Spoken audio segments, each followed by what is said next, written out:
Hello and welcome to this week 8-Bit Debaters. My name is Rob, and this week we're going to be arguing about what is the best puzzle game of all time. But before we do that, we're going to start the show as we always do with the icebreaker.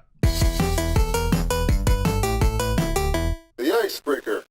Yeah, the icebreaker is the part of the show where we get to know each other a bit more, and we just ask a question, just throw out to the group, see what sticks, eh? So, the question for this week is: what was the last game you 100%ed completed? What was the last game you fully smashed? So I am. I don't know what I said. What last game did you smash it back doors in? With the lovely Alistair. Alistair, how has your week been? Has it been lovely and joyful? It's been great, yeah. You know, we definitely do not record these all in one go. No, it hasn't been the same week. See, past I few have a weeks. different shirt. See, and we don't. The illusion is complete. Yay. For you then, what was the last game you absolutely destroyed, son? It was Mars for a couple of weeks ago, and it's Doom. That's the last game I probably 100%ed, and when I say 100%, I mean like complete it and all the achievements. For me, that's 100%. I think what is really cool is every week we talk about the same 5 games. That's the thing. we have recently gone into a bit of a rotation. But yeah, that's cool. It just happens to be. Just loop the footage. Loop the footage. So we're all right. I spent absolute ages trying to get the last 2 achievements, which were multiplayer ones, getting you to like the top level. I think I spent like 2 days in game just playing it. So equivalent of 2 months just playing Doom. Right, so next we're going to go to Geordie, who thinks no one can see him eating, but it's recorded and the video doesn't lie. Geordie, how's your week been? My week's been about a 10 minutes. my week since the last podcast has been good. Very short. Has it been joyful and jovial? Right, so for you then, what was the last game you absolutely 100%? Telltale's James Bond. No, the last game. References. The last game I think was Psychonauts. For the 3rd time, I 100%ed it because I love that game and it is brilliant and very fun, and there are a lot of collectibles, and it's very cool to just go around and collect them all. Very therapeutic. Yeah. So finally, we're going to go to the lovely bearded Paddy. Paddy, how you been doing? I'm good, thank you. How are you? Oh, are you flirting? Oh, it feels like just a you're little slightly bit. flirting. Oh, nice. So, what was the last game you 100% completed? The last game I 100%ed Platinum Trophy and all was God of War. God the new of one, War. God of War. God of War. So And how long good. did that take you? Not as long as I thought it would. It took a while, probably like 30 plus hours, but it was worth every minute. That game is smashing, mate. Oh, Smash. I Smash actually do intend to buy that. I still haven't finished it. When I get beyond Red Dead Redemption, I think that's going to be the next game. I still don't have a PlayStation. But wop wop. So for me, the last game I 100% completed, actually it came up last time, was Batman Arkham Knight, because I had a holiday where I had to get all the Riddler trophies, and once you got all the Riddler trophies, there's really not much else to the game. In fact, the Riddler trophies takes about 4 a billion hours, whereas the game itself takes about 20. So yeah, that's that. So yeah, there we go. That's our answers this week. That's the icebreaker, and now we move on to the main part of the show, which is the mass debate.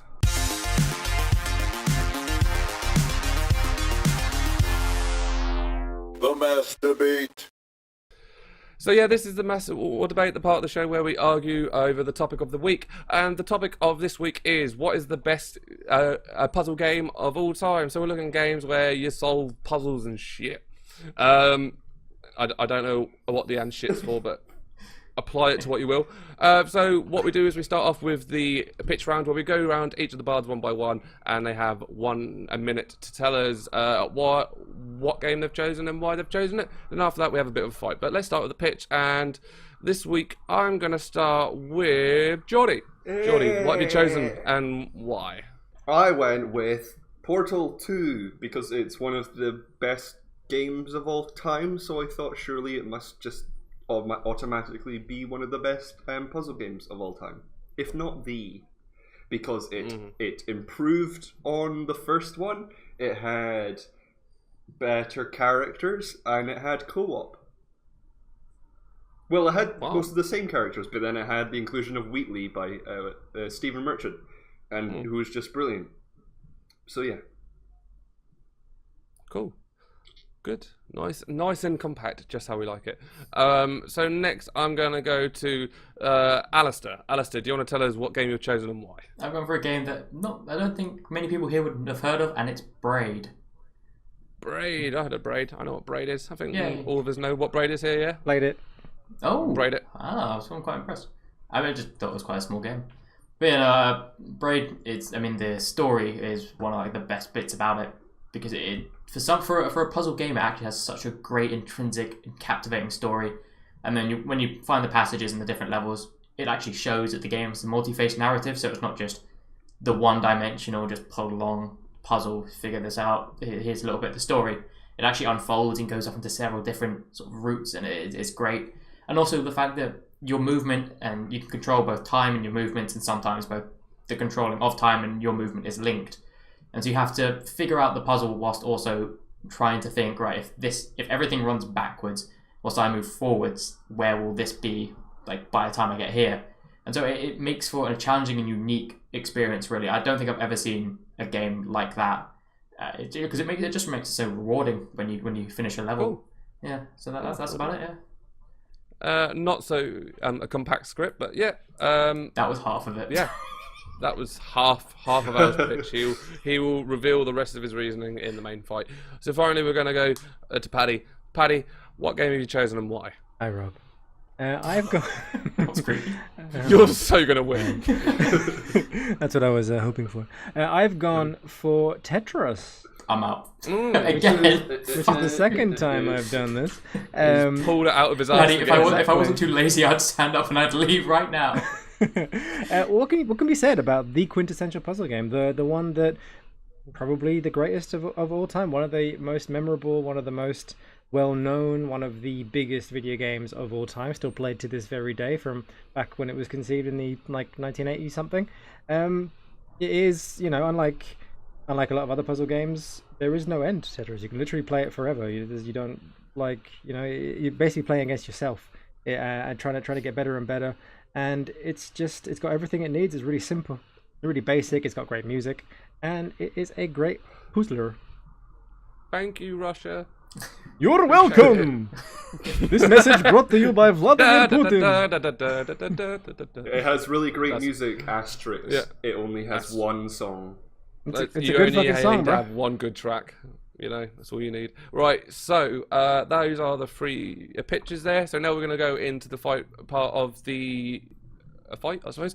And part of the fight, of course. That's my favourite part of the fight. Where everyone's going to argue out about why theirs is the better game of all three. And then once I've heard enough, I'll go or something and let everyone know that someone... You can make that noise.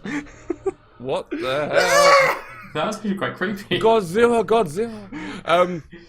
So, yeah, completely thrown off my stride, but we will have the fight, and then after it's over, I'll say something, and then I'll choose which one I think is the winner based on what was argued before our very eyes. So, with that then, fight. I'm going to start off with this. I had so much fun doing some research of trying to figure out why Tetris is bad.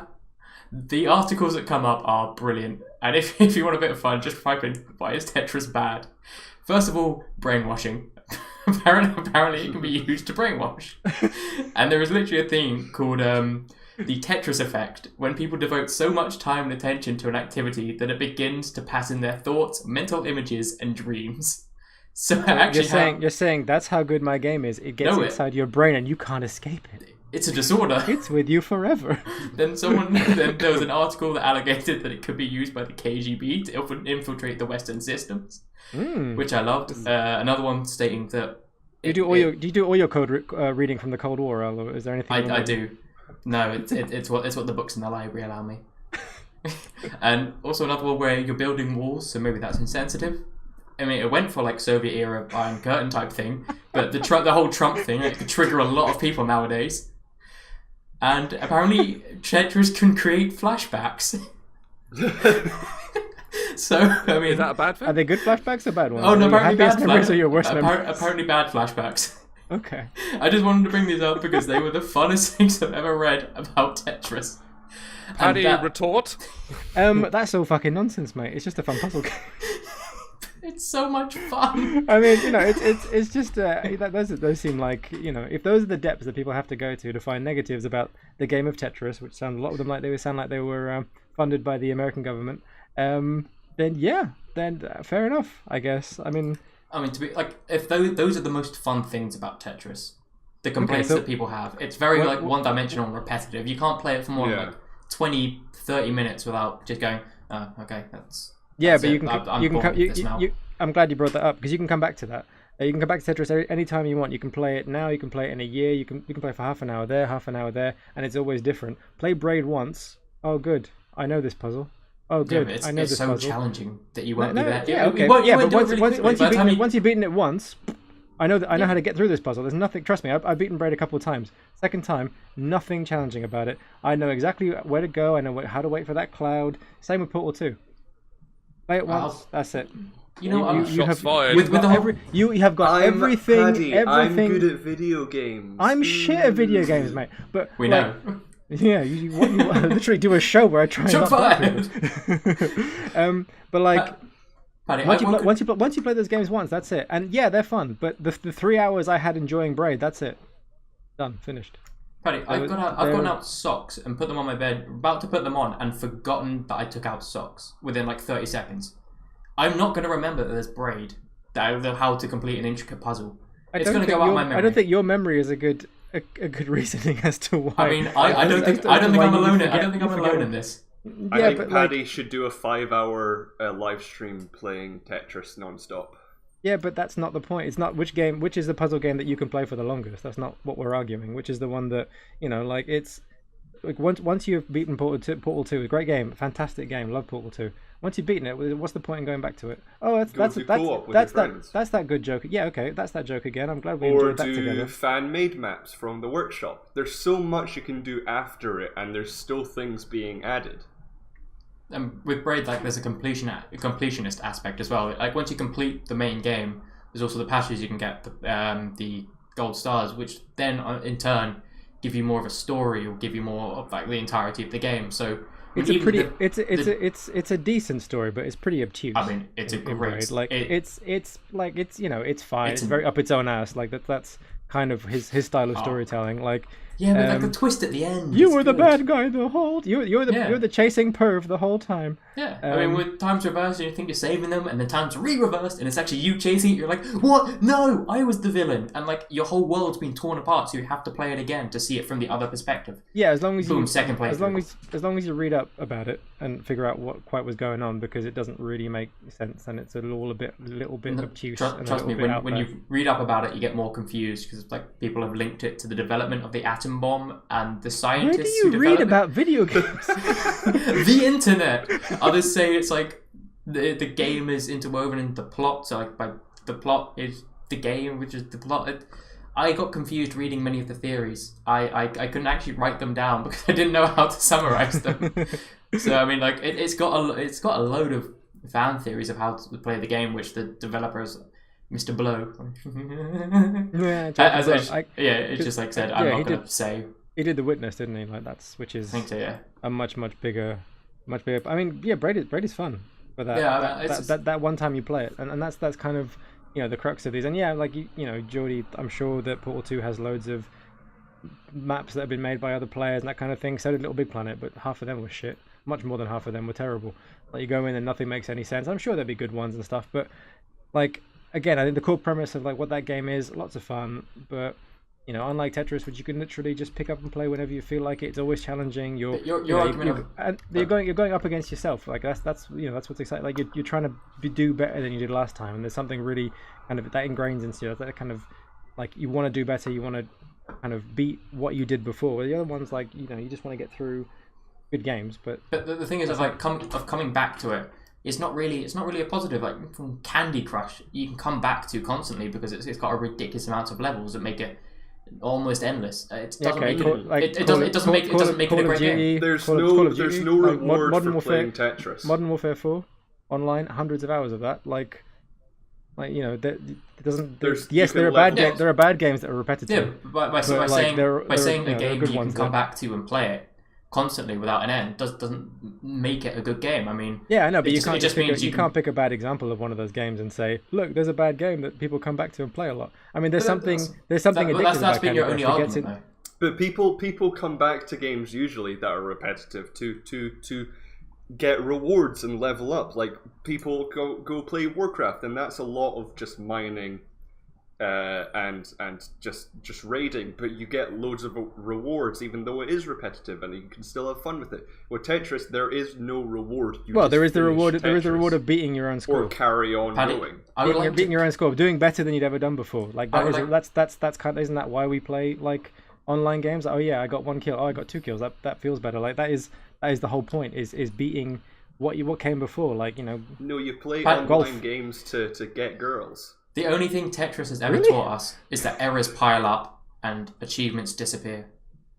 That was also on the internet. It was something I read. Who are you? I don't know why, but for some reason, the only things I read about are just weird philosophical arguments about games. It's fun to read, but it makes no sense. Well. But also, Tetris is only a game you play when you don't have anything else to do. I mean, aren't video games what you do when you haven't got anything else to do? Yeah, but you have a choice. Isn't that a? But you sit down with all your video games, your Xbox, your PlayStation, your PC, whatever console you have, and you go, right, what do I play today? What do I want to play? Oh, I'll play this instead of this. Never have I gone, I'm going to download Tetris, I'm going to play Tetris. I only play Tetris when there is nothing else to play. I'm like, you know, I've got like 15 minutes, I'm just going to play a bit of Tetris because I can, there's nothing else to play. I'd rather play something else. But I'll turn on my console and be like, oh, should I play this puzzle game that I already know how to beat all the puzzles of? No, that doesn't happen either. Like, you know, like they're good for like, you know, the experience in the minute, and that's it. I kind of feel like it says something about my game that you're both coming at me and you don't have anything to say about each other's games. Maybe I've never played Braid, so I don't know what the hell it is. Maybe you know. Braid is a fantastic game. I think it should be disqualified because that's unfair. Because I've never played Braid, so I don't think you should be allowed to argue that Braid is the best. I want to attack Portal 2, but again, the only stuff I read on it was someone going really in depth about how the development of the game only made it essentially a long tutorial, and it never really became a full game. Because everyone knows Portal 2, and everyone likes Portal 2, and that is undisputed. Nobody can argue that. Which is why we have a Portal 3, because it was so popular. I mean, it's one of those where it is kind of quite a repetitive thing. It's open hole, push something in hole. You're selling this to me, Al. It's Al's Friday night. Open hole, yeah. But I mean, there's like no real differentiation in between the puzzles. I mean, and they also like not in a really really obvious way, but they don't make it that difficult to know what you're doing. It's kind of like, oh, this thing is showing that I need to make a hole here, so this shoots into that, which will then, oh, that thing is also up there, so I need to put another hole up there, which will then shoot it down. Yeah, Portal 2's a weird puzzle game in that it's kind of based on momentum. So it's not. It's more like a, you know. It's gravity of the game. I'm moving, and like, you know, I kind of know. Like they're pushing you in the direction that you have to go in. Some rooms are tricky. Physics is the word you're looking for. Yeah, exactly. And you have to use the physics. So it's not really like a, you know, really have to think your way through it. You're just kind of rushing forward, and things sort of become obvious. But some of them are hard. Like both of yours are using 3 dimensions. I'm adding a 4th dimension. Time. You got to think outside the box, outside of this world that we've been taught. You got to learn how to control something that we can't control, the uncontrollable, something that only moves forwards. We can move backwards. That's no, because in Portal, time moves forward, so basically it is using time, so that is the 4th dimension. So. Oh no, I mean, Alistair. Don't. It's running in a natural order. It's unnatural. It's chaos in Braid. Okay, guys. I'm going to call it. I'm going to call it. I'm not even going to ask. Rob, where did you give up? Where have you been? It has ended. The debate has ended, and I'm going to keep this as swift as I possibly can. A Paddy one. Oh. There you go. Can't have Tetris again. I think I was going through my head, and as you guys were making points and counterpoints, it was like +1 on Tetris, -1 Tetris, +1 Tetris, -1 Tetris, +1. You know, and it was all about a Tetris. And I think Paddy finally put the nail in the. put the nail in the coffin where he really raised the main point, which was, you know, the reason why you guys are flinging yourselves at him and all the conversation is about a Tetris is because you both know it's the right answer. No, it's because it's one last time. Because it's easy to argue against. And to be fair as well, I automatically disqualified Geordie just for the fact he was trying to eat with no one noticing and his head was going down underneath. So I disqualified him before he even really spoke because he was doing it all the way through. And it's not the way that we want to represent ourselves. So you were disqualified on that basis. There was nothing said against Braid. And Braid is made by Jonathan Blow, who is a pretentious wanker, and he will never win anything whilst I'm judge of it.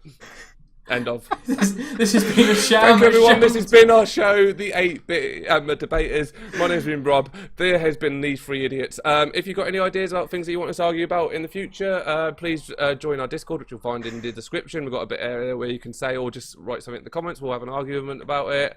We've got a bunch of other shows, so be sure to subscribe to the channel. We've got One Life Review where we try and complete games in one life, and we've got streams that happen every Thursday and Saturday night and other stuff. But yeah, if you enjoyed it, subscribe. If you don't, fuck off.